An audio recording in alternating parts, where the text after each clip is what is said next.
እናቴ ትሙት አልደበረኝ። ማን በጣም ነው የደበረኝ። ማን በጣም ነው ወያላ ያበሸቀኝ ነው። ወረላ ስማ፣ ሁሉንም ጨዋታ እኮ አታሸንፍም። ኖርማል ነው። እንዴት የሊቨርፑል አሸናነፍ እንሸነፋለን? ላስት ሚኒት ይገባብናል።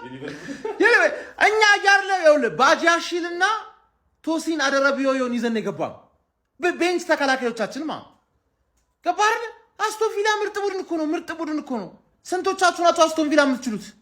ገባህ? ዋንጫ የሚበላ አይመስልም እንደዚህ ሲጮት ዱቄት።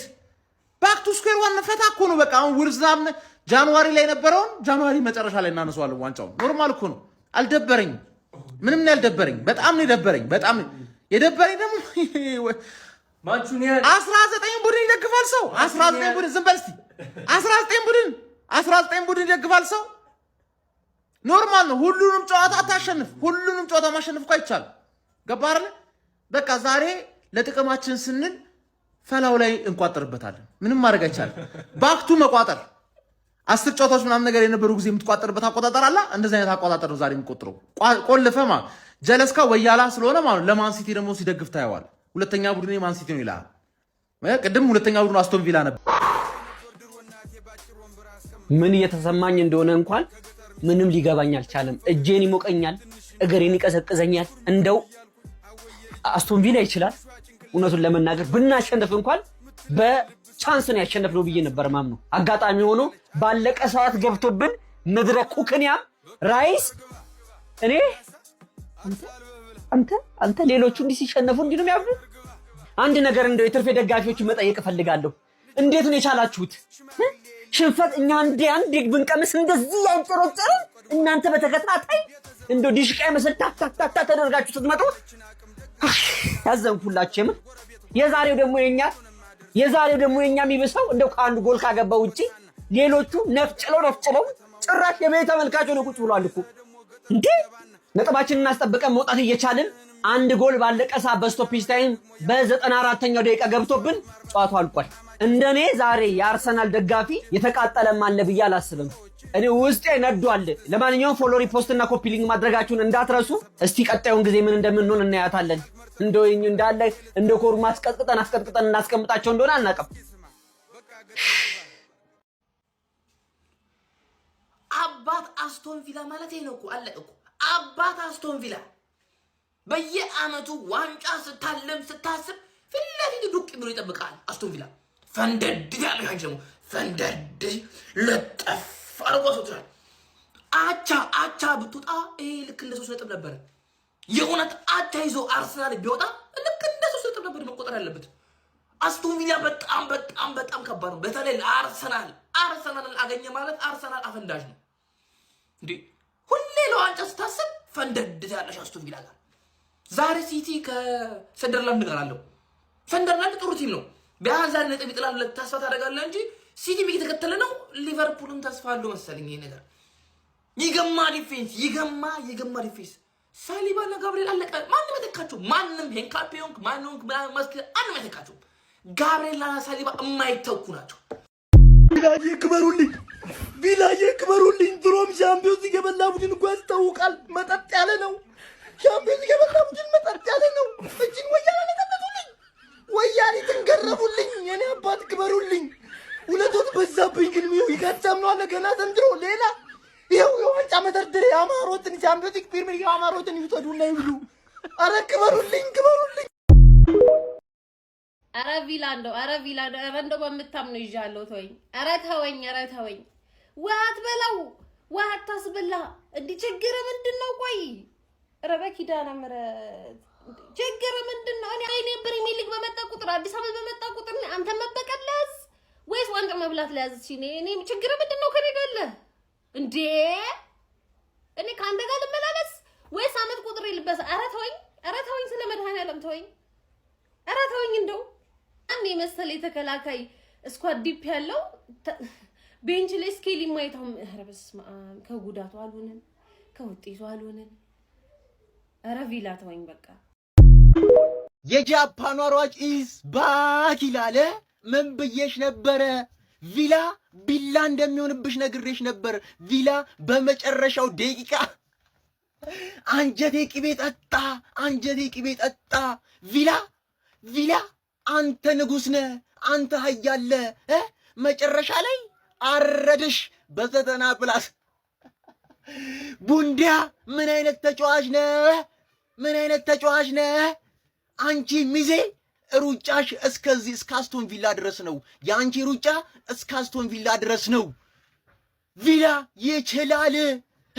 ቢላን የሆንብሽ አንጀቴ ቅቤ ነጠጣው።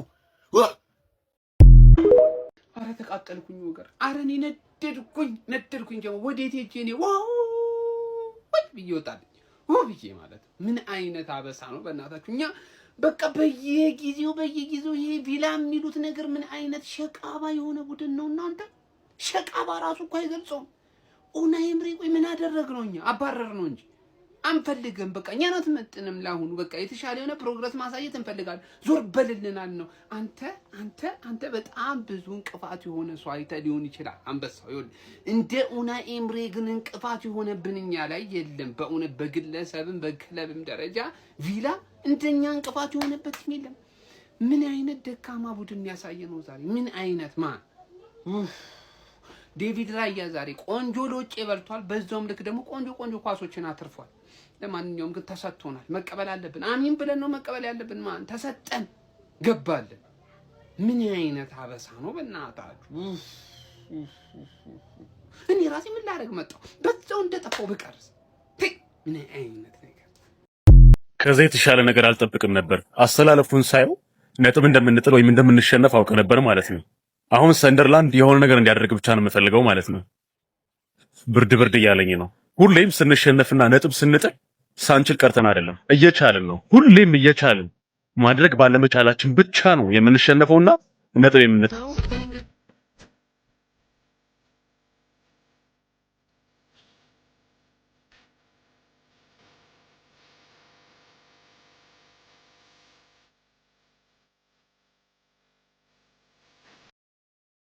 ይሄ እኮ ከአዶናይ ሰርፕራይዝ እኮ ምንም እኮ ይተናነስ።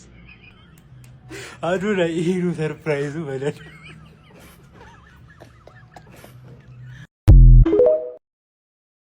የትኛው ወንዳ ወንድ ቡድን ነው ቀበቶ ያሰረ አርሰናልን ዘንድሮ ዋንጫ የሚነጥቀው?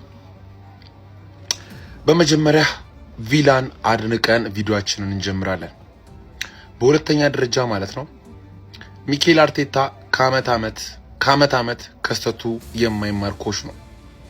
ማርቲን ኦዲጋርድ እኔ ስቲፋኖስ ኮች ብሆን ማለት ነው አይደለም ካፕቴን አድርጌ ላስገባው ተጠባባቂ ወንበር ላይ ራሱ አላስቀምጠው። ስፔሻሊ ዘንድሮ ማለት ነው ሳካ መቀየር አልነበረበትም። ሳካ ከረፍት መመለስ አልነበረበትም። ኢዜ ነው መውጣት ያለበት፣ ኦዲጋርድ ነው መውጣት የነበረበት። በዛሬ ጨዋታ ላይ ሚኬል ሜሪኖ መጀመር ነበረበት። ይሄን ለእናንተ ልቶ ከአመት ዓመት ግን ቪላ ምን አይነት ባህሪ እንዳለው እያወቀ ተመሳሳይ አፕሮች፣ ተመሳሳይ አቀራረብ። አሁንም ቢሆን ግን የኔ የስቲፋኖስ ጥያቄ ሁሌም ላይቭ ላይ እንደምላችሁ አርሰናል ካልበላው የትኛው ቀበቶ ያሰረ ቡድን ነው መጥቶ ፕሪሚየር ሊጉን የሚበላው? አስረዱኝ። ምንድነው ኤቪደንሳችሁ? ምንድነው ኤቪደንሳችሁ? አርሰናልን እገሌ ቡድን በልጦት ዋንጫ ይበላል ምቱ። በዛሬው ጨዋታ ላይ ግን ቪላን አለማድነቅ፣ ኡናይ ኤመሪን አለማድነቅ በጣም ንፉግነት ነው። ለቪላ ሁላችንም ከወንበራችን ተነስተን ልናጨበጭብላት ይገባል። ባይ ዘ ወይ ቡንዲያ ኖርዌይ ሲቲ እያለ አርሰናል በጥብቅ ሲፈልገው የነበረ ተጫዋች ነው። ለምን አቋሙ ወርዶ በዚህ ደረጃ ቤንች ራሱ እንደሆነ አላውቅም፣ ግን ቆንጆ ተጫዋች ነው። አስቶን ቪላ ከአርሰናል ኡናይ ኤመሪ አስቶን ቪላ ምን አይነት ነቀርሳ የሆነ ቡድን ነው። ከአመት ዓመት በቃ እኛ ላይ ለነገሩ ማሸነፍ የሚገባው ቡድን ያሸነፈው። አስቶን ቪላ በጣም ከኛ ተሽሏል፣ የተሻለ ጨዋታ ተጫውቷል። ኡናይ ኤመሪ በጣም የተሻለ አሰልጣኝ ነበረ በሜዳው ላይ ዛሬ ይገባዋል። በቃ ምንም ማለት አልፈልግም። እረጋጋለህ ወያላ ግባ እናውጣው ዋንጫ ልበላ። ይሄ ነው ዋንጫ ማለት ነው። የለም ወፍ የለም። ቪላ ያንተ መድኃኒት ነው። በየአመቱ ልብህን የሚሰብርልህ በቃ ያንተ መድኃኒት ነው። ቪላ ክለባችን ተሸንፏል። አስቶን ቪላ እንግዲህ ምንም ሊፋታን ያልቻለ ቡድን ነው። ባለቀ ደቂቃ በተቆጠረብን ግብ እንግዲህ 2-1 በሆነ ውጤት ተሸንፈናል። ፈርስት ሃፍ ይልቅ ሰከንድ ሃፍ ላይ ቆንጆ ጅማሮ አድርገን ነበረ ጎሉን እስከምናስቆጥር ድረስ። ነገር ግን ጎሉን ካስቆጠርን በኋላ አስቶን ቪላዎች ከኛ የተሻሉ ነበር ማለት ይቻላል። በጣም ብዙ ድሎችን ሲሞክሩ እየተመለከትን ነበር። ክለባችንን በተወሰነ መልኩ የተወሰነ ድሎችን አግኝቶ ነበረ። ተከላካይ መስመራችን እጅግ በጣም እንደሳሳ የተመለከትንበት ጨዋታ ነው። በሚቀጥሉት ጨዋታዎች እንግዲህ የዊሊያም ሳሊባ አገልግሎት እጅግ በጣም ቡድናችን ይፈልጋል። ትሮሳርድም ተቀይሮ ገብቶ ለክለባችን ጎል ማስቆጠር ችሏል። ከረጅም ጊዜ በኋላ ክለባችን የተሸነፈው በዚህ ሲዝንም በፕሪሚየር ሊጉ ሁለተኛ ሽንፈቱ መሆን ችሏል። በጨዋታው ላይ ምን ሀሳብ አላችሁ? ኮሜንት ሴክሽን ላይ ያስቀምጡልኝ።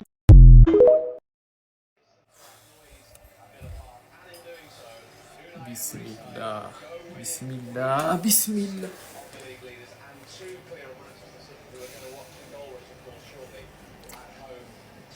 ቢስሚላህ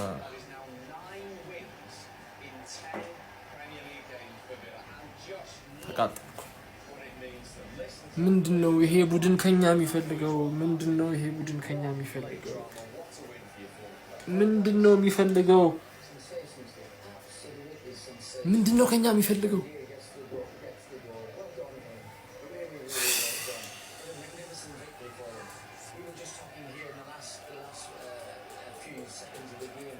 ምንድነን ግን ምንድነው አርቴታ ምንድነው የሰራኸው አርቴታ?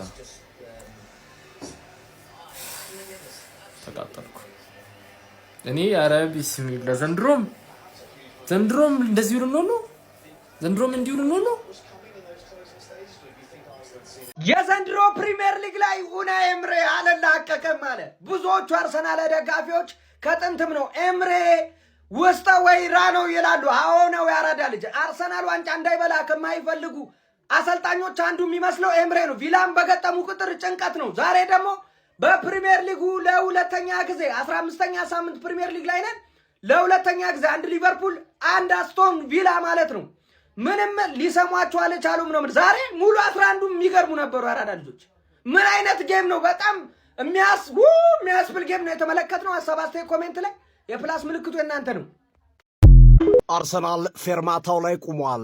አሰልጣኝ ኡናይ ኤምሪ የቀድሞ አሰልጣኛቸውና ግብ ጠባቂ ኤሚሊያኖ ማርቲኔዝ አሁንም በቀላቸውን አልረሱም። አርሰናል መበቀላቸውን ቀጥለዋል። ለዋንጫ ጉዞውን እያደረገ የሚገኘው አርሰናል ቪላ ፓርክ ላይ የውድድር ዓመቱን ሁለተኛ ሽንፈት አስተናግደዋል።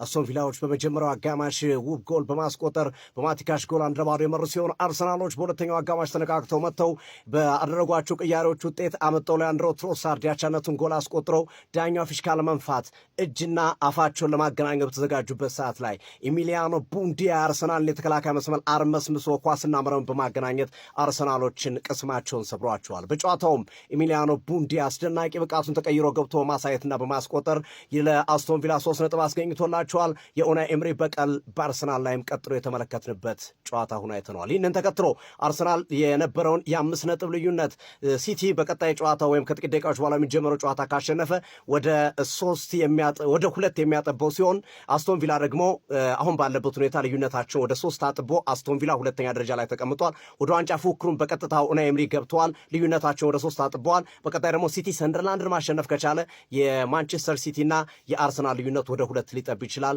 ሚካኤል አርቴታ ላይም ጫና ሊበዛባቸው ይችላል ተብሎ ይጠበቃል። እንዴት ነበረ ጨዋታው? አስገራሚ እንቅስቃሴ፣ ጉልበት የነበረው ቴክኒክ የነበረው ድንቅ ፍልሚያ ነበር የተመለከትነው። እንዴት አገኛችሁት? የፕላስ ምልክቱ በመጫን ፎሎ ያድርጉ። ስለ ጨዋታው አስተያየት ስጡ። በጣም የሚያንገበግበና የሚያቃጥል ውጤት። አዎ ተሸንፈናል። እንኳን ደስ ያላችሁ ምቀኞቻችን። ለነገሩ አንድ ቁም ነገር ልንገራችሁ፣ የምሬን ነው የምላችሁ። በዛሬው ጨዋታ ብዙ ፖዚቲቭ ነገር ነው ያየነው።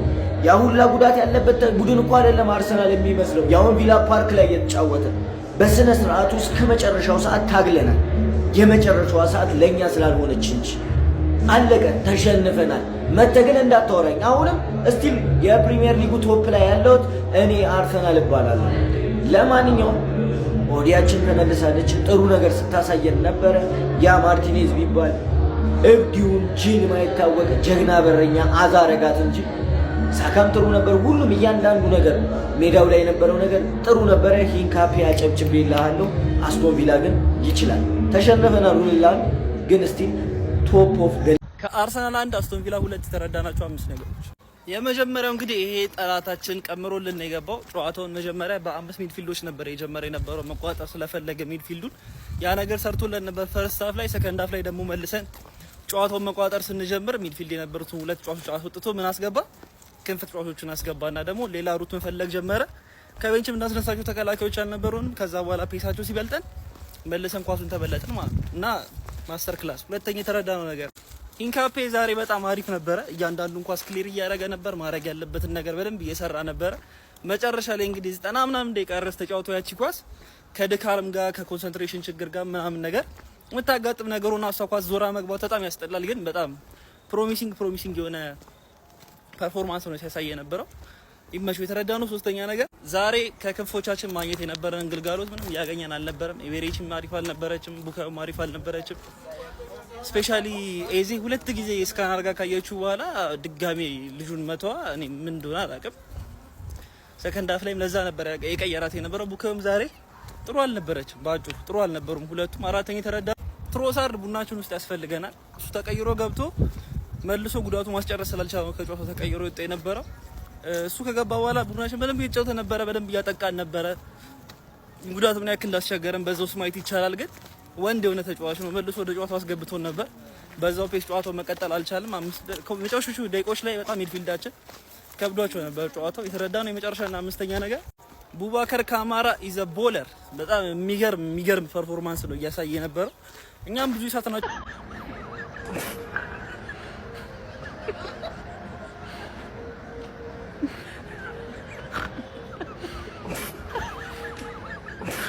ጋይስ በዚህ አጋጣሚ ግን ትሮሳርድን ሳላደንቅ አላልፍም። መድኃኒዓለም ምስክሬ ነው። የምሬ ነው። እንደዛ ተጎድቶ እንኳን ጎል ለማግባት ዝግጁ ነው። ኤኒታይም በእውነት የምሬ ነው። ኤኒታይም ዝግጁ ነው። ትሮሳርድን የሰጣቸው አምላክ አመስግኑ አርሰናሎች። ለምን ቦስቲ ምስኮር ብሎ ሰው ይበላል።